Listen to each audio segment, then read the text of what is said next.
Let's reconvene.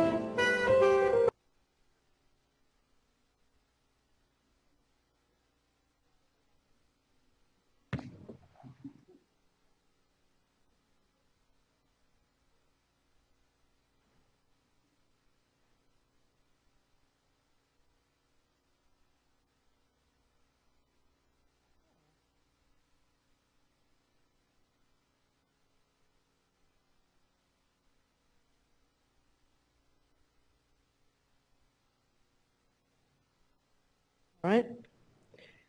It's 4:15 and we're reconvening. We have a number of speakers.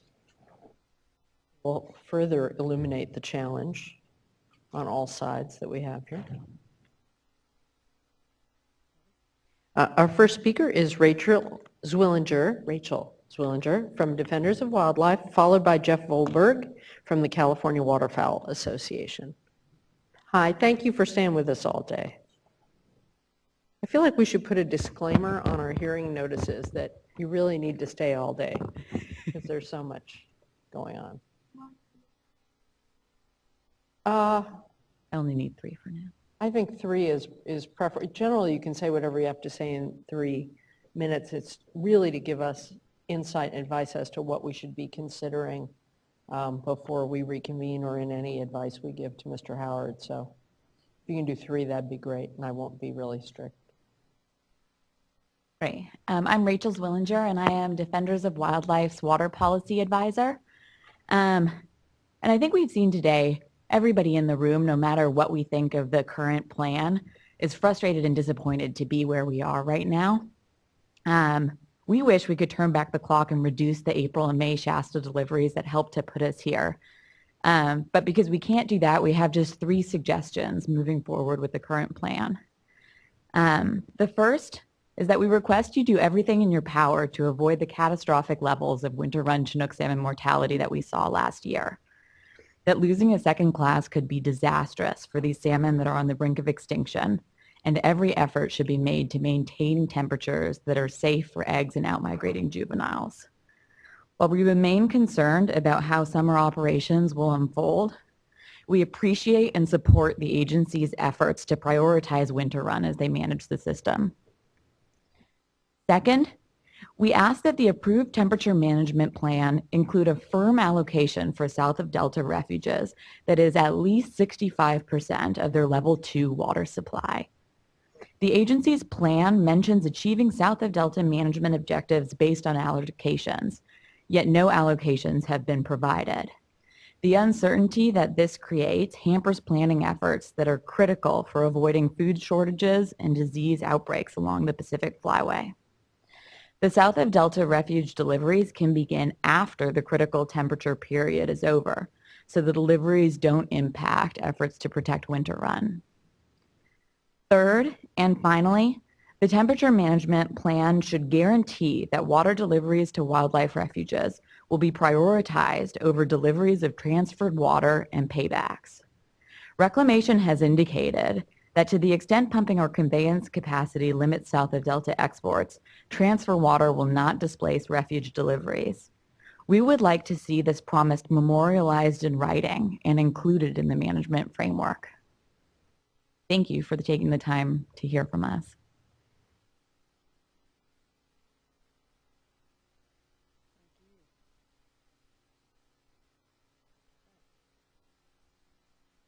Mr. Volberg, followed by Mitchell Coit from the San Luis Water District. Hi, I'm Jeff Volberg, Director of Water Law and Policy for California Waterfowl Association. Rachel just said a lot of what I would have liked to have said, but I'd like to point out that for waterfowl to survive and to obtain any water at all requires a great deal of collaboration, and we work very closely with the rice industry, with water districts both north and south of the Delta, and our livelihood, our existence depends very heavily on the health of the agricultural economy. So those things that improve the situation for agriculture would tend to improve the situation for us. And again, like Rachel said, we would like to see that 65% allocation. It really amounts to about a 50% of what is needed, but it's actually less than what's required by law under the CVPIA, which is 75%. It's the same as the exchange contractors. So we would like to see that occur south of the Delta. North of the Delta, Board Member Diadamo spoke about the critical timing, and I think that in the north of the Delta, the critical timing is the key. Spring and summer, when the actual food is grown for waterfowl, and north of the Delta, there was enough rain in the spring that while it's not a good situation, there's been no water for irrigation necessarily. The situation is not as dire as it is south of the Delta because of the lack of precipitation south of the Delta. But the spring and summer are the food production. When the birds start to arrive, the pintails start to show up in August at the refuges, and then the geese and ducks come in around September, October, and stay in the valley through the winter. This past year, we really dodged the bullet with the Mother Nature providing us with rain in November and December, and then again in the late winter. And that's in the Sacramento Valley, not necessarily in San Joaquin Valley. I have asked for, and I sent a letter last week, I know you've received it, requesting some relief on the Calusa drain, and I won't go into any detail on that. It's contained in my letter. I see my time is up, and I'm going to back away, but thank you very much. Thank you very much, and thank you for all the time you spend in between hearings. I have a question. Sure. Come on Jeff. back. So Jeff, just in case folks don't understand the system here, so if Sacramento is not in the dire situation, why can't the birds just go to Sacramento? Why do you need to have some relief or some water supplies, minimal water supplies south of Delta? Yes. Sacramento is in a dire situation. It's not as dire because there was some growth of plants and so forth, which there was not in the San Joaquin Valley. So our summer food production is better, but it's still not good. So I wouldn't say that we're in not in a dire situation. The real problem seems to be, and what we're really concerned about in the long run for the species, even though they're not endangered species or listed species, we've got, there is no water available in the Klamath Basin for the birds, particularly the Lower Klamath National Wildlife Refuge, which is normally 20,000 acres of wetlands, is a much smaller amount. That is a critical staging point for about 40% of the birds on the flyway. So they're not getting that. They come into the Sacramento Valley, the rice plantings are way down. There's been no summer irrigation for food production. Then they get down in the San Joaquin Valley and things are even worse. What we're afraid of, there's two things. One would be from crowding on the water that is there, you get the disease outbreaks, and that's just been a fact of life up in the Klamath and is probably would have happened last winter without the rain that did occur. And it did occur in some places, but not as badly as it could have. The real concern in the long run is that the birds will take a turn and go to Nevada, Utah, Arizona, somewhere where there is water, and that you'll get a flyway shift that would be long-term, because once they go to these other places, then they imprint on those places as being the place where water and food are to be found, and California no longer becomes a desired location. And so that could greatly reduce the amount of birds that come into California until someday there's another flyway shift and they shift back. But it could deplete the number of birds coming into California for a period of time, maybe years, maybe decades. So thank you very much. Mr. Coit, followed by Joseph Campos.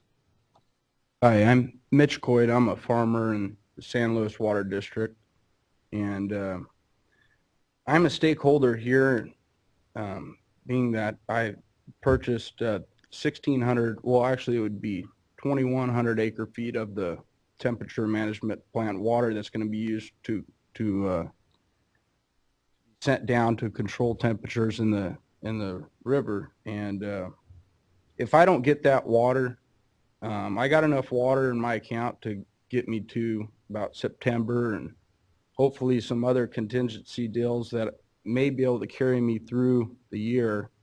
Let me go back. I'm a third generation farmer. We farm about 600 acres and all permanent crops, and we have no wells in our area. And we've got about 6 employees, the oldest who have worked there for 40 years, the youngest about 20 years. So they're all like family to me. If we don't get this water, we're done. I mean, we've got a lot on the line. I've got large death tax bills from my dad, mortgages, stuff that we wouldn't even be able to fathom paying back if we lose these trees. And I mean, I'm going to probably switch flyways to Arizona or Nevada or somewhere else. It's, I am done if this water doesn't come through. Me, my brother, my 6 employees, their families that all rely on their jobs, and the Coit legacy, which means everything to me.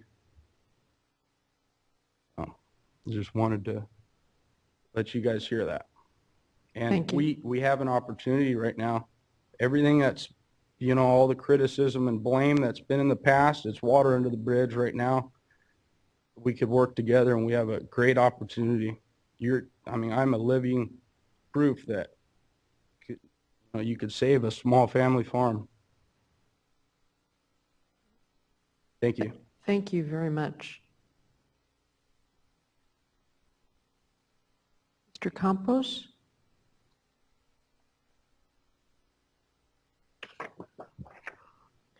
Tim Stroshane, Restore the Delta, followed by Chris Schutz from CSPA.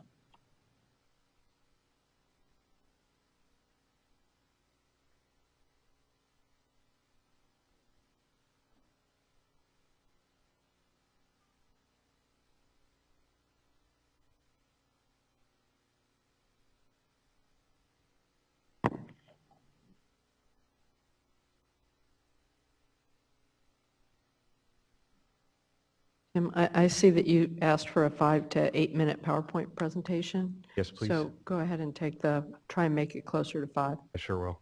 Yeah. Thanks for waiting all day.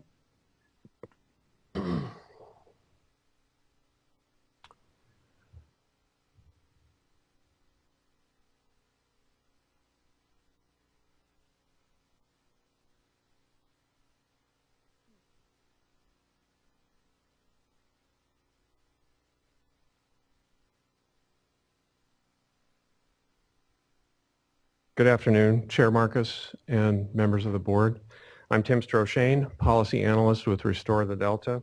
My presentation concerns further TUCP and False River Barrier comments.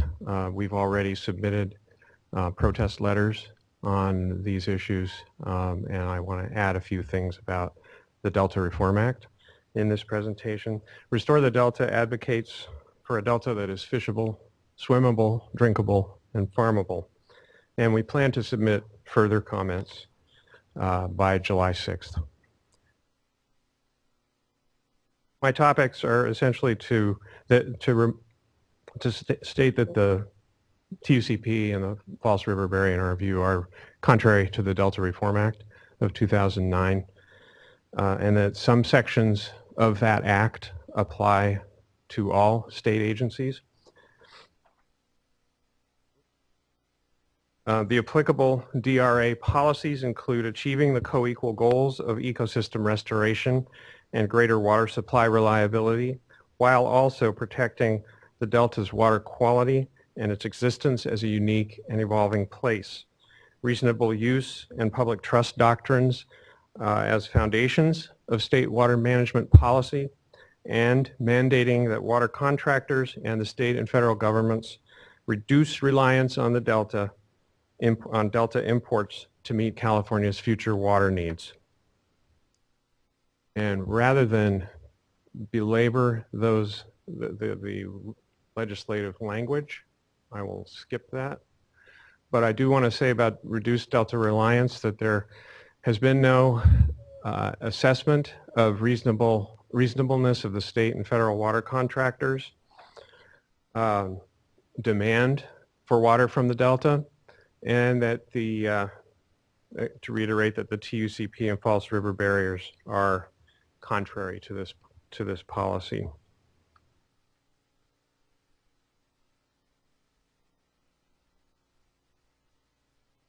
I do want to focus on the Delta as a unique place and the water quality goals that inhere in the co-equal goals.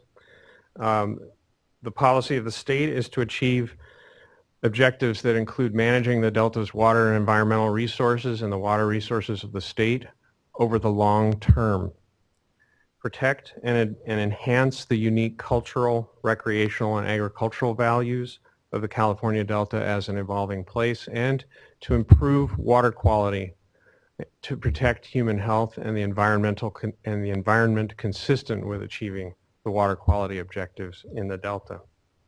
As Restore the Delta has argued in its protests to the State Water Board this winter and spring, the state and federal projects have been allowed to manage the water systems for short-term goals, not long-term viewpoints, as mandated by the DRA of 2009. In doing so, it has failed over time to protect and enhance unique cultural, recreational, and agricultural values of the California Delta as an evolving place. It's also failed to protect water quality, as we shall see in the next couple of slides. In looking at several salinity stations in the central and south Delta, it is apparent that as Delta outflow has fallen, installation of the False River Barrier has, for the time being, stabilized salinity in waterways leading directly to Clifton Port Forbay's intake of the State Water Project.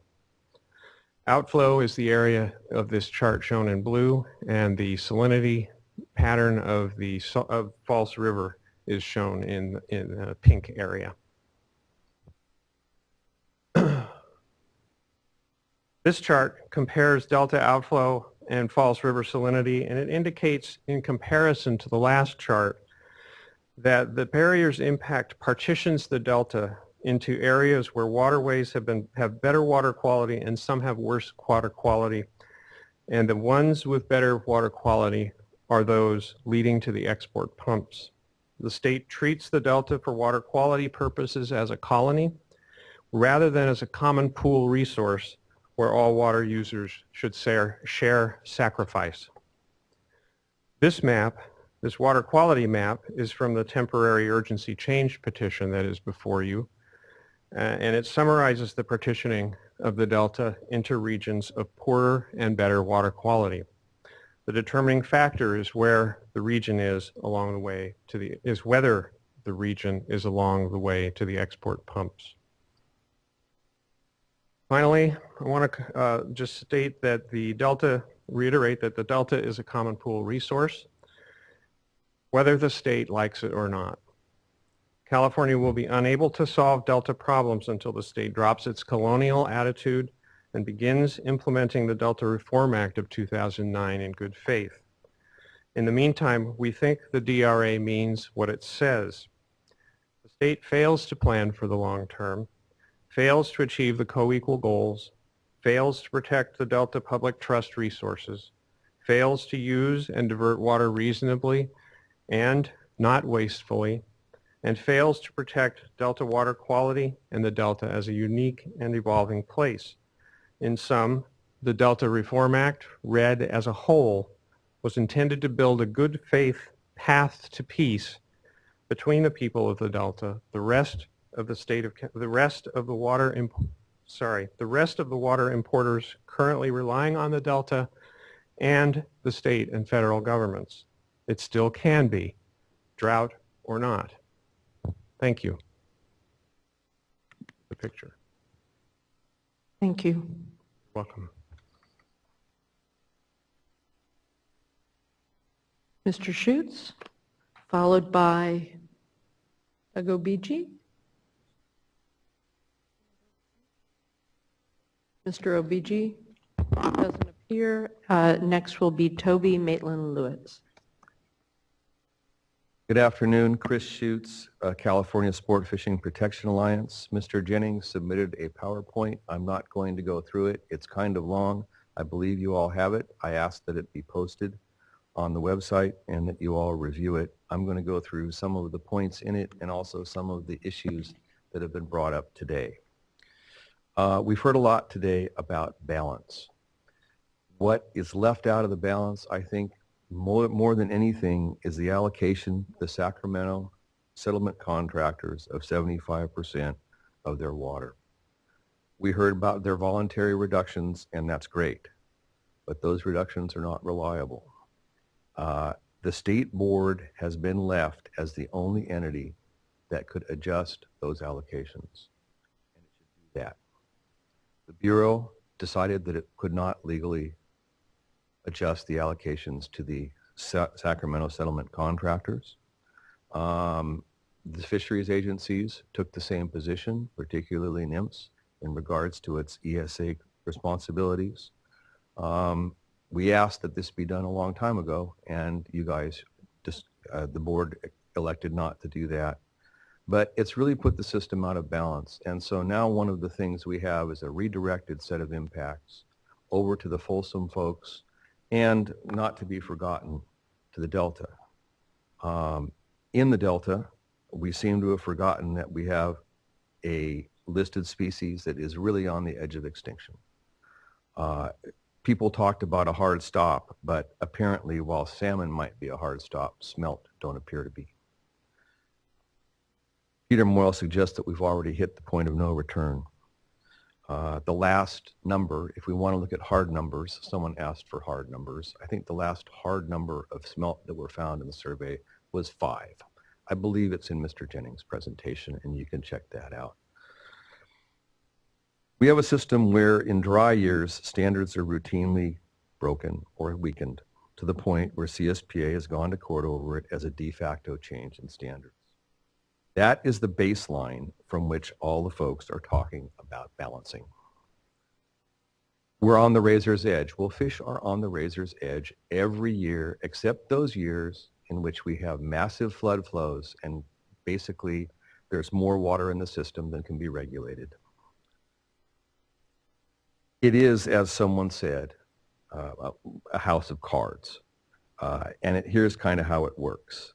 We have a wet year and we spend like a sailor. We have another year, wet, dry, or not, and we spend like a sailor. Year 3, we're tapped out. Maybe it's year 4. In the last sequence, it was year 2. That needs to change. It's not a sustainable business model. And so people have talked about, what are you going to do next year? Well, I'd like you all to think about not just what happens if it's a dry year, but what happens if it's a decent year. And how are you going to start changing the paradigm where we keep getting back into this cycle of spending and spending and spending and never having anything left? Someone said, we need more water. Well, that's great. Where are we going to get it? Either we're going to not use as much or we're not going to have it. We can't make it rain more. We can't make more from the sky. I kind of wanted to break out in a chorus of Camelot. Someone suggested we just need more water. We heard Mr. Milligan and others speaking today about water that was borrowed. First, we need to remember that that water was taken. It was taken from Delta Fisheries and from Delta Water Quality. It has already been, as someone said, repurposed. When is that going to be repaid? When is at least going to get back to normal? Everyone seems to assume that the weak standards are the new standards in perpetuity, at least for the foreseeable future, until we have a massive washout type of water year. I'd like to make a brief comment on the temperature plan. The way in which temperature is measured, as it's stated, we're all talking now about daily averages. That's a change. That's a significant change. Before, it was a maximum daily amount of 58 degrees. So what does this do really? What it really does is reduce the amount of habitat available to fish that's reliable. Those fish at Painter's Riffle, those eggs aren't going to make it. Downstream of Highway 44, those fish probably aren't going to make it either, those eggs, the juveniles, and so forth. So what we've done is compress the amount of available habitat to upstream of Highway 44. And we have folks saying that it's too much. I don't think it's ever been smaller. The idea that we can give up a year class, as one of the gentlemen at least honestly suggested from one of the irrigation districts, is not In the acceptable. first hearing where only one person suggested it. Okay. And someone suggested that. At least it was honest. It's not acceptable biologically, and there was some really bad biology in the conversation. It's not acceptable legally, and it's not acceptable morally. We have a series of suggestions about minimums that should be undertaken by the board. One of them is restoration of the D1641 standards by reducing the amount of water taken out of the system. By the settlement contractors, you could get back some of it. I don't know how much, because we don't really have any firm numbers, but that's a good place to start.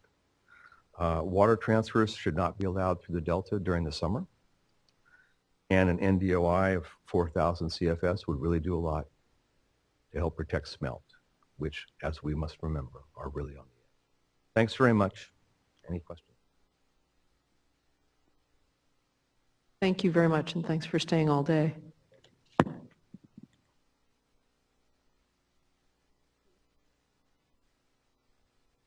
Oh, there he is. Right.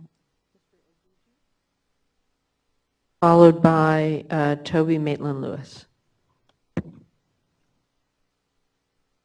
afternoon, Madam Chair, board members, members of the public and staff. I want to apologize. I had to leave for a couple hours, so I had to miss part of the discussion. But I want to thank the board and staff for the information that they have provided and for really helping to explain the bad situation that everyone is in, farmers, fishermen, wildlife, fisheries, and our cities. And I think there is a lot of overheated rhetoric. We heard that from some of the members that came in earlier, and I appreciate the chair's comments. I want to focus my remarks on Shasta temperature management this year and really highlight a couple points. One is that this was a foreseeable problem.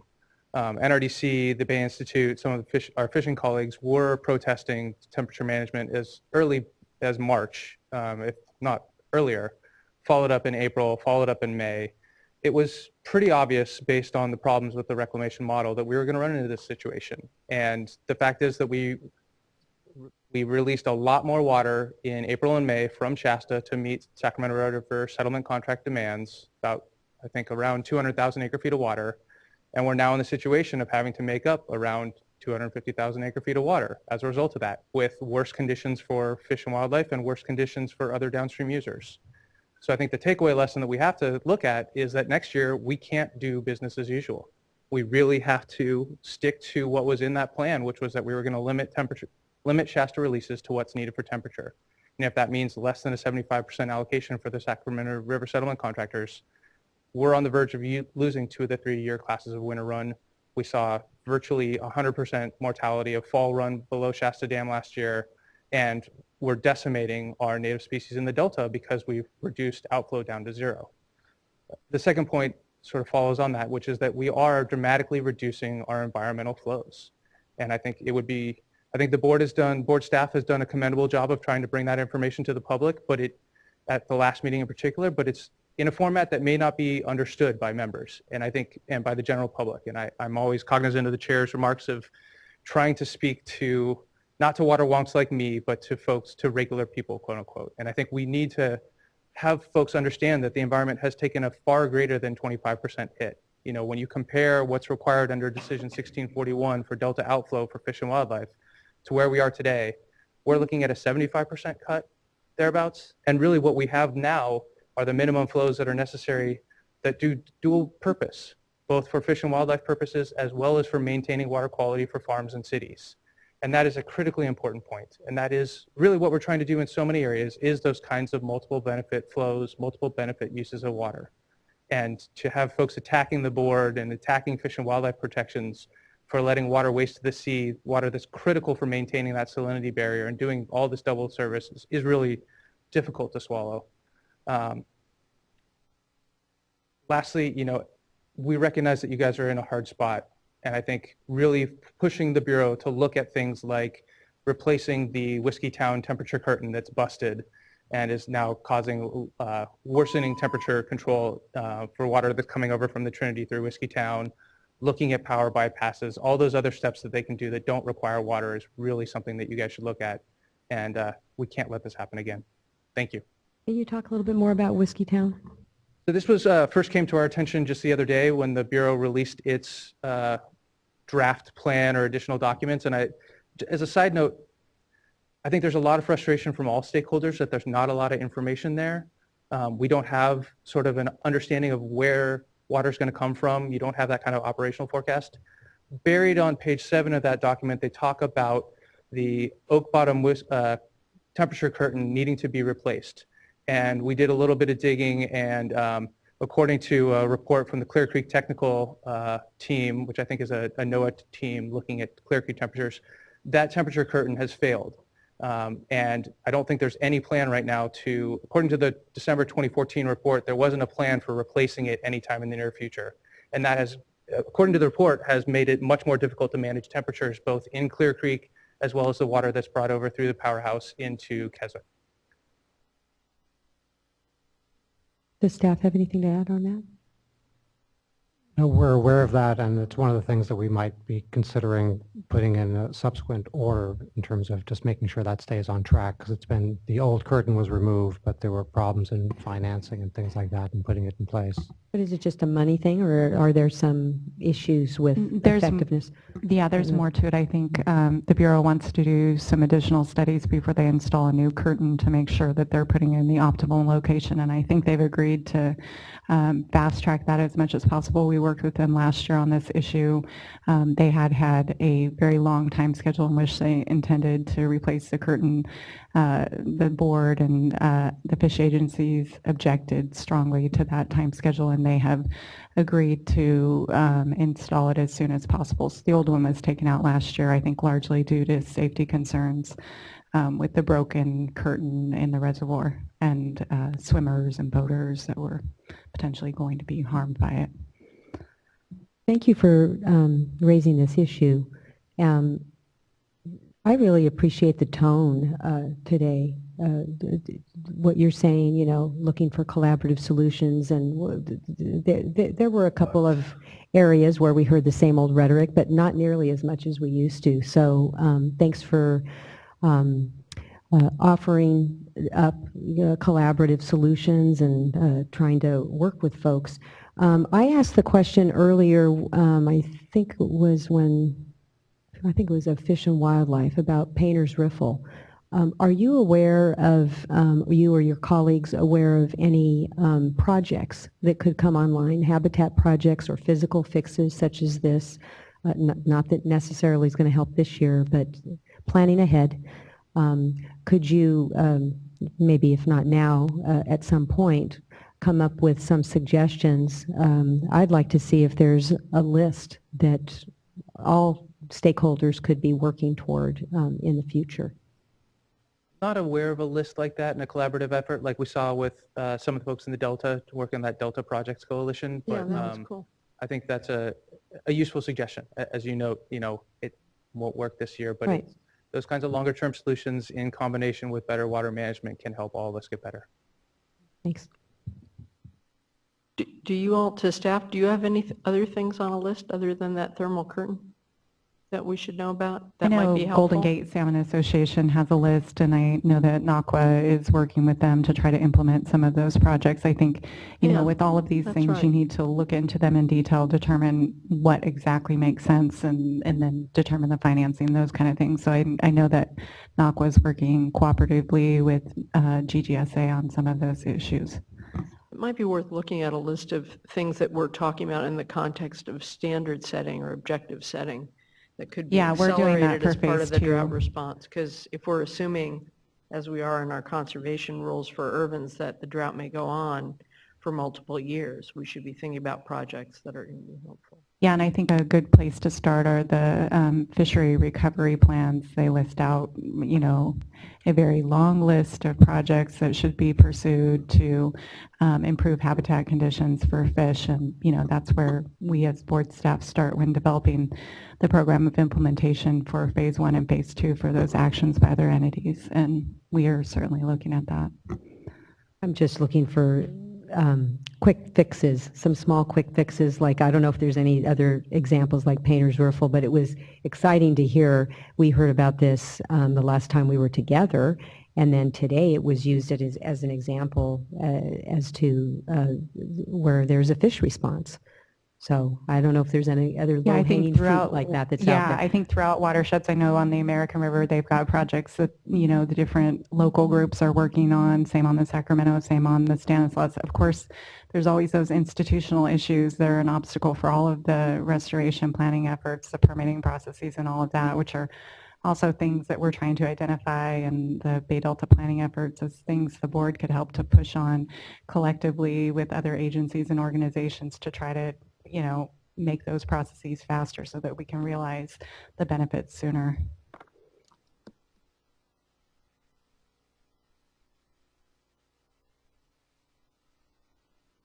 All right. Next, Toby Maitland-Lewis, followed by Deirdre Desjardins.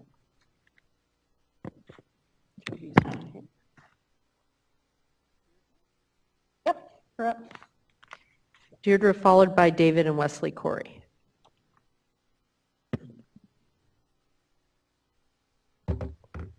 Hello.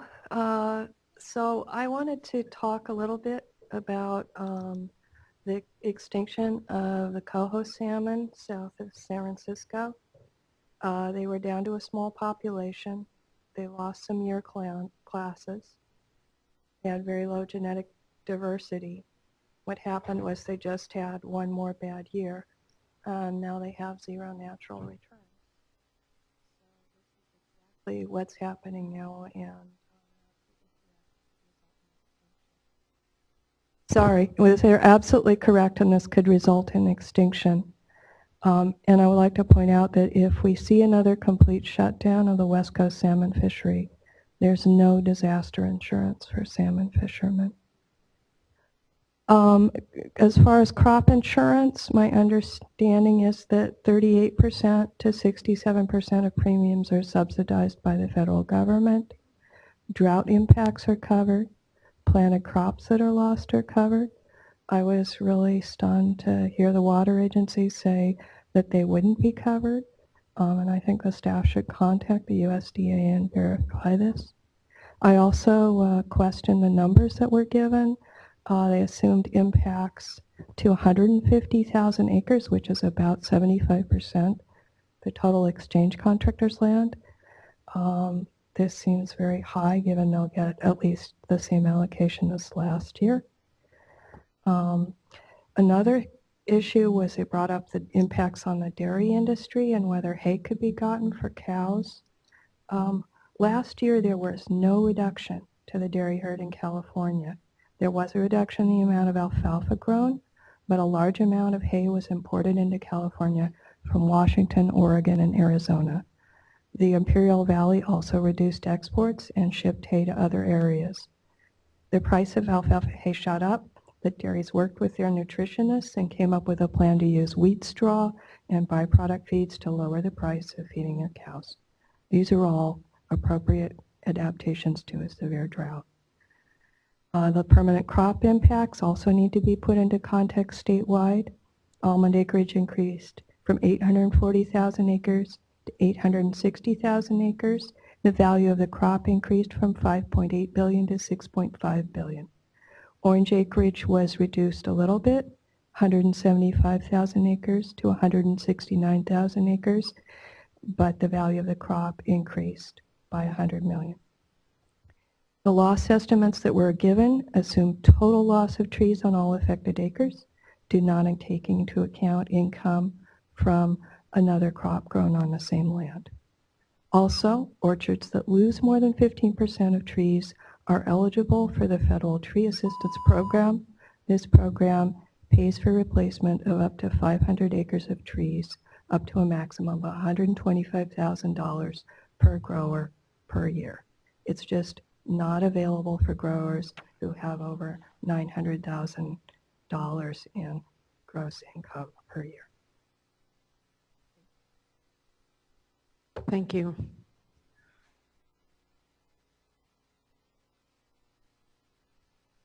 You're both up. Nice to see you. I wasn't sure if there was someone between us. Nope. Chair Marcus, members of the board, my name's David Corey. My name's Wesley Corey. Thank you for sitting through this long day. I think we learned a lot in it. And I just wanted to sort of give our perspective. My aunt, who I farm with down in the Dos Palos area, farm in CCID, would have liked to have been here. She wasn't feeling well enough to make the trip, so it's just the two of us rather than three generations. But our farm, my grandfather started it down in the Dos Palos area in the 1940s. And so Wesley and his brother would be the fourth generation of farmers on that particular ground. We've talked a lot about financial impacts, and I think that there are a lot of impacts that are very personal and beyond the financial. And I think we had a grower that came up and addressed that, and I want to kind of expand on that a little bit.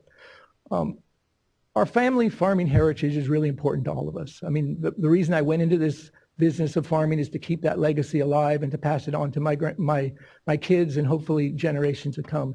And it's more than money. It's significantly more. When we look at taking out of acres out of production, and there have been comments, well, you know, ag won't go out of business. Well, ag might not, but our farm likely will. And other farms within the exchange contractors area will. One farm, one of my neighbors, Coho Farms, who's an amazing story.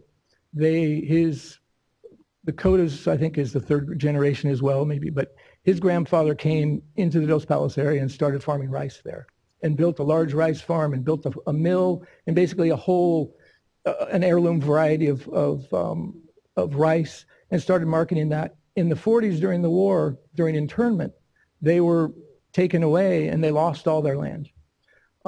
They came back. They didn't know what had happened, but when they came back, they found all of it had been sold. And they came back and rebuilt that empire, really. I mean, those holdings. And to this day, they're still farming there, growing the same heirloom variety that his grandfather had built. We in the past have farmed for him, as do neighbors. But if this water supply is cut, he won't be able to recover from that because you can't run a rice mill without rice. And the type of overhead and economies of scale, if you took that out, he would be done. Someone else might come in and start farming his land. Someone might take over his rice mill. But you've taken away that heritage and that legacy, and you can't replace that. And I don't see it as farmers versus fish. I think we're looking, and I think this whole room, when we talk today, we're looking at preserving the fish, trying to do the best we can there, and managing what we can do for the growers. The plans that they've talked about of trying to figure out how we can replace that water is really a good way of accomplishing that. One last point I'd like to make on sort of the water budget and what we've done on our farm to manage this. We paid very careful attention to our water supply.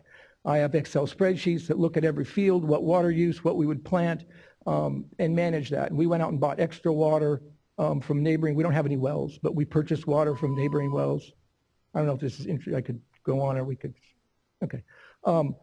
We purchased water and I planned this strategy as to how we could get through this year, because I knew it would be a tight year. And I stayed in constant contact with our districts as to what the risks would be of surface water supply, which is the vast majority of what we get. And I looked at that, and you have to plant over time and you have to make some early decisions, but I tried to hedge my bet in getting additional water. And I planned that down, and I didn't cut it to the edge. I held some back and made sure that I had the ability to definitely, even if we had a few hiccups, to get through this water year. I mean, I left a third of the acreage out, and that's after purchasing additional water. This is more than a hiccup. If where we're at right now, if we don't have what Chris White calls wet water to put on our crops in July, we've lost everything. I mean, it's not that at this point in time, we can't just say, okay, well, we'll change our plan, let's back up and we'll plant just the third, because it's planted, it's out there, the water's used, we lose it all. And that's a huge impact. So I appreciate your time. I don't know if you have any questions. Thank you for listening to us and everyone else. Thank you for listening to us and to everyone else And all day as well. I do hope that you don't report me to Child Protective Services for making him endure this day, but he requested it. I'm happy to write the review of what he learned on his time here today. All right. Thank you very much. Civics.